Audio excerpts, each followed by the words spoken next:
Hi, how are you, my boxing brothers?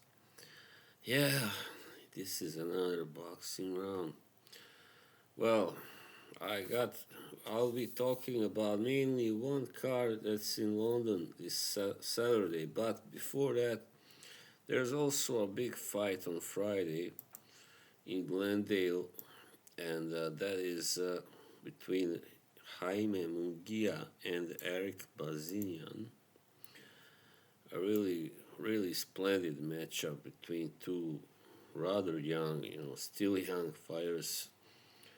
And, Munguia's only got one loss, and Bazinyan is unbeaten at the moment at 32 and 0 and 1. Munguia is 43 and 1, So, yeah, this is not a title fight, but still a very good one, a 12-round fight. And Munguia, of course, coming off a loss against his first one against you know who, Canelo himself. Yeah, he went to that school. And also, Bazinyan is coming off his first draw and his first blemish ever against Shaquille Finn, which was in May. And yeah, I think both guys actually fought in early May. All right, sorry. Yeah, I mean, Munguia is actually slightly shorter this time by 1 inch. Bazinyan is 6'1" and has also 1 inch reach advantage. Both guys are orthodox, not southpaws. Yeah, he's got 34 knockouts and 79 percentage of knockouts, and Bazinyan 23 knockouts and 72 KO percentage. So, yeah. I mean, both guys can punch, definitely. This will be really a first true test for Bazinyan, who has faced some decent fighters before, such as Ronald Ellis and Alantez Fox. But he really never fought a guy like Munguia, really of his level, and caliber. Munguia, of course, is did lose to Canelo, but still kind of didn't really look so bad in that fight either. And he's now, I guess, so far, probably his best victory was against Derevyanchenko in a great war. And also he stopped John Ryder, as probably most of you know. Yeah, this is gonna be a real war, I expect. And since the fight is in Glendale, in California, I think probably the judges will be more to, more on Munguia's side. If this was in Canada, where Bazinyan is from, where he's based, then of course, you know how it might have turned out. But Munguia needs just to, you know, to to be aggressive and score enough punches to get a decision. If he if he can knock Bazinyan out, it's possible, but I wouldn't really go for that. Maybe not. I mean, we'll see. But so far, the guys that Munguia has knocked out were, you know, at 160 anyway, haven't been, except for John Ryder, who was already past his prime. So they haven't been really like really good anyway. So yeah, I don't know really. This can very well go the distance. As for Bazinyan having a chance to upset Munguia, well, You never know, but I doubt it. I doubt it. It would take a lot, you know. It would probably take at least a couple of knockdowns and a really dominant performance, which I can't see anybody, I mean, except Canelo, I mean, doing against Munguia. And even he only scored one knockdown and was hardly dominant all the way through. So, you know, yep.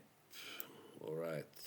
Then we go over to the main card in London at the Wembley Stadium. Well, I mean, before we go to the main fight, I'll first go over some other fights on the undercard. Anthony Kakache versus Josh Warrington really promises to be a firefight. I mean, Kakache is coming off his by far biggest victory over unbeaten Joe Cordina, you know, and by stoppage even. He's 35 years old, 5'10", very tall for a super featherweight. This is for the IBF title, which I believe Warrington is holding, but I might be wrong. I think he is, and he didn't win it very long ago. But then, yeah, I think this might be his first defense also. And Josh Warrington's 33 years old, 5'7". You know, he gives up quite a lot, you know, in height and reach to Kakache. And also well, actually, I don't think he is the champion. Let's see. Oh, yeah, of course, silly me. It is Kakache that's the champion. He won it against Cordina. Oh, man, I'm really not in a good form today. Yeah, I mean, he's coming off that loss to Leigh Wood, Warrington, but he looked good, you know. Before that, he was in control, and he just got caught in the seventh round, you know, and he also lost to Luis Alberto Lopez. So this is his debut at 130, Warrington, while Kakache has been, you know, fighting there for a, for a while. Well, most of his career, actually. He's never fought under, anyway, 130. So he holds both the IBF and the IBO titles, Kakache. Yeah. But, I mean, nobody could expect him to win like he did against Cordina and, like, you know, TKO and dropping him. That was amazing, you know. He's a tough customer. He's only got one loss, Kakache, and that was quite long ago, 2017, to Martin J. Ward on points in a close decision. And yeah, so this is like, you know, his last big chance. Now he's a champion. He's gonna really put on another really good, and I mean, he's gonna give it all. He's got definitely put on me. Hopefully, another impressive performance like he did against Cordina. Warrington, you know, he has no power to speak of. He barely had it at 126. He won't, you know, his punches won't have the same kind of sting at 130, I expect. So he cannot hope to win by stoppage, probably not. But he can, you know, dictate the pace, and like he did against Wood before he got caught. So he can win that way by just outworking, you know, Kakache, but Kakache was very aggressive against Corina. He's a busy fighter also, so that's not going to be easy also, given the height and reach advantage. So, yeah, this is a pretty tough one, you know. You never know with Warrington, that's the thing. But I think by now he probably should be, you know, at the end or past his prime. So I probably would back Kakache to win this fight, you know, and even maybe by another stoppage. That's definitely not impossible. You know, I mean, Warrington has been stopped before more than once, and he's a guy who goes all out. Sometimes he like empties his tank and stuff like like that. But I don't think he will be going all out at once. I mean, in the first 3 rounds here. I hope not, for his sake. But yeah, Kakachi is a strong favorite to win this fight, and like by a later stoppage, even probably. So yeah, there you go. Also, we got Joshua Buatsi versus Willie Hutchinson. Another really exciting matchup, light heavyweight. So whoever wins that, he's gonna definitely be propelled towards a title fight, a world title fight. So yeah, I mean, Hutchinson does have one loss, but since then he's really stepped up and shown himself as a really good prime contender. Well, Watts, has been there for a while, but he's kind of been, I don't know, well, not slapped on, but not really fighting all the best guys out there. And yeah, Blatzy has got the power, and he's tall at 6'2", a little taller than Hutchinson, who is 6'1". But yeah, I mean, doesn't always, his last 3 fights went the distance. So his last knockout was in 2021 against Ricards Bolotniks, where he also kind of got hit a little too much. So that's why I believe Willie Hutchinson will win this fight probably, because he seems to be, really in his momentum at the time, and he looked really good against Craig Richards. And he's a guy who can both box and punch, so yeah, I mean, yeah, that's all. I do believe probably the fight will go the distance. I mean, of course, Buatsy's got a puncher's chance, so we'll see. But I back Hutchinson to win this. So yeah, all right. Then we'll go to finally the big fight, which is of course Anthony Joshua versus Daniel Dubois.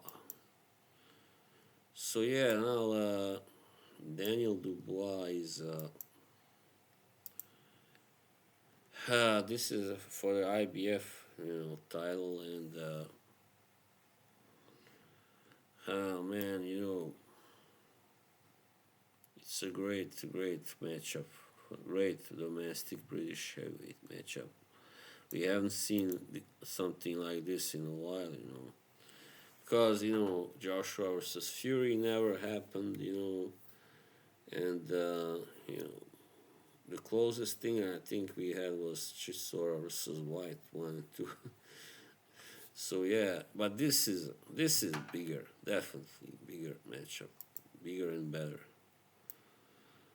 And yeah, I mean, I think many people have really given now Joshua a chance. I mean, not chance, but many people think that Joshua will win, definitely, and knock Dubois out. But I wouldn't be so sure, I mean, yeah. Yeah, I mean, Dubois has really looked good in his last 2 fights, and as we know, even against Usyk, he kind of almost scored a knockout, but it was not, it was overturned, and he definitely did better than Joshua did against Usyk also, and Joshua beat Wallin, who didn't really look good in that fight at all, and then Nagano, who is really an MMA fighter, who only got should have gotten a win, even though it wasn't a clear win in my eyes, or Fury because he was fat and untrained, and so yeah, there you go. I mean, I think people should not overhype these wins for Joshua. They look good. Because especially the Nagano knockout was really, wow, like stunning.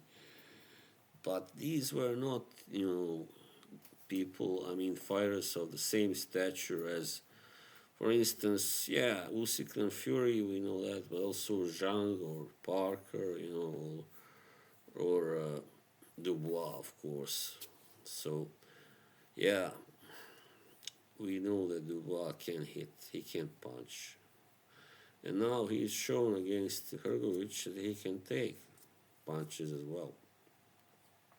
He got too much flack, definitely, for as they say, quitting against Joe Joyce, but that wasn't quitting, people. He got seriously injured. Anybody would have done the same.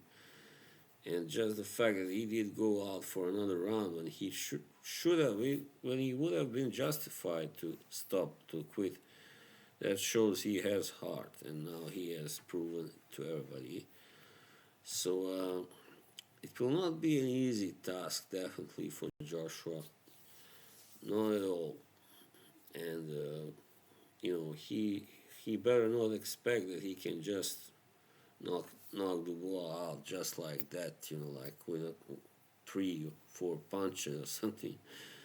I mean, even though Joshua is a hard, heavy puncher, he still isn't, the kind of, like Wilder, who can just bang one right hand, gone.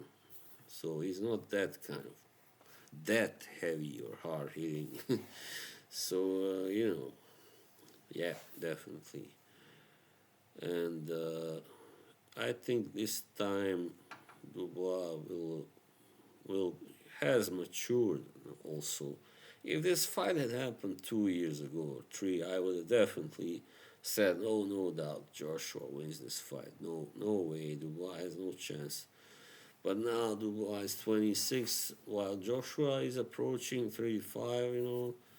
That time when many fighters start to slow down and lose some of their sharpness and focus or whatever. So yeah, this can go both ways. I feel like, I mean, I still have Joshua as a slight favorite to win, as I said in last night's Boxing Chit podcast. If you, I know, some of you probably have watched it, I know.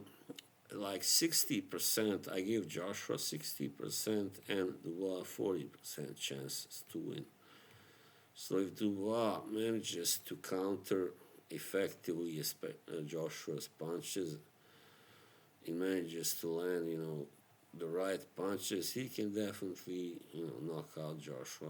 I mean, the only problem is that the only guy who has knocked Joshua out is a guy with really fast hands, and he happened to catch him right, here on the temple, the worst place. So, but if Dubois can do that, yeah, of course, he can knock Joshua out.